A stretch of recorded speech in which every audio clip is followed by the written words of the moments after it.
ఒక్క క్షణం ఇది ఇలా కంటిన్యూ అయితే రేపు భవిష్యత్తులో నేను మొన్న హైదరాబాద్ వెళ్ళినప్పుడు నాకు ఒక సంఘటన జరిగింది. అది ఏంటిదంటే నేను ఒక పని మీద బయటకు వెళ్దామని ఆటోలను ఆపడానికి చూశాను. దాదాపు ఒక 10 ఆటోలకు చేయడ్డు పెట్టుంటా. ఒక్క ఆటో అంటే ఒక్క ఆటో కూడా ఆపలేదు. ఆటోలు చూస్తేనేమో ఖాళీగా ఉంది.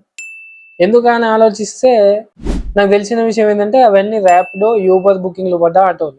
సరే ఇట్లయితే కలవదని నేను కూడా ర్యాపిడో యాప్ ఓపెన్ చేసి ఒక రైడ్ బుక్ చేసుకొని నా పనికి నేను వెళ్ళిపోయాను. ఈ సంఘటన జరిగిన తర్వాత నా మైండ్లోకి వచ్చిన ఫస్ట్ డౌట్ ఏంటంటే నేనంటే చదువుకున్న వాళ్ళు యాప్ ఉన్న వాళ్ళు అయితే సింపుల్గా రైడ్ బుక్ చేసుకొని వెళ్ళిపోతారు. ఈ యాప్ లేని వాళ్ళ పరిస్థితి ఏంటి? స్మార్ట్ ఫోన్ యూజ్ చేయడం రాని వాళ్ళ పరిస్థితి ఏంటి? మన అమ్మమ్మలు మన తాతయ్యలు చదువు రాని వాళ్ళు సిటీకి వెళ్ళినప్పుడు ఇలా నార్మల్గా చేయి పెడితే ఆపినప్పుడు వాళ్ళ పరిస్థితి ఏంటి? అంటే ఓన్లీ యాప్ యూజ్ చేసి ఈ స్మార్ట్ ఫోన్ యూజ్ చేయడం వస్తేనే సిటీలో సర్వైవ్ అవుతారా?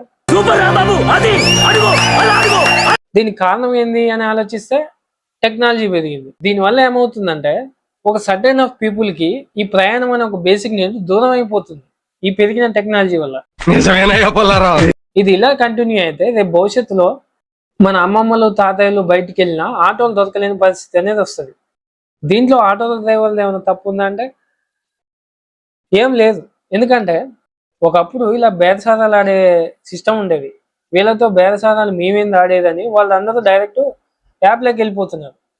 ఈ యాప్లోనైతే మనీ అనేది కంటిన్యూ ఉంటుంది, మాకు రూపాయి వస్తుంది అనే ఆలోచనతో వాళ్ళు వెళ్ళిపోతున్నారు. దీనివల్ల ప్రయాణం అనేది ఇప్పుడు సామాన్యులకి చాలా వరకు దూరం అయిపోతుంది.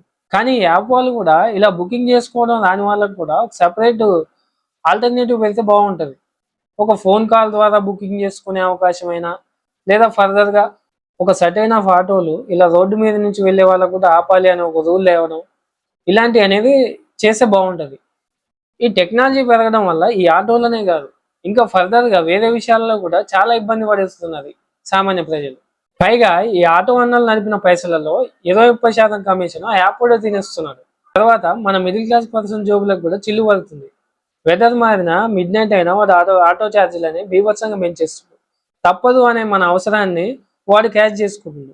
దీనివల్ల మధ్యతరగతి జీవితం కూడా చాలా ఇబ్బందుల్లో పడుతుంది.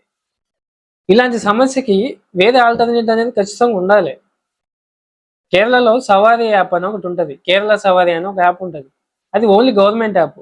దాంట్లో ఛార్జీలు తక్కువ ఉంటాయి, ఎలాంటి ఇబ్బంది అనేది ఉండదు. అలాంటి ఒక యాప్ కూడా మన దగ్గర ఉంటే బెటర్. లేదా ఒక సర్టైన్ ఆఫ్ ఆటోలు ఇవాళ వరకు ఇలా రోడ్డు మీద చేయాపిన వాళ్ళని ఎక్కించుకోవాలి అనే రూల్ పెట్టినా బాగుంటుంది. నాకు జరిగిన ఇట్లాంటి సంఘటన మీ లెవెల్కైనా జరుగుంటే కింద కామెంట్ సెక్షన్లో చెప్పండి, చూద్దాం నాలా ఇంకెవరికైనా జరిగిందేమో.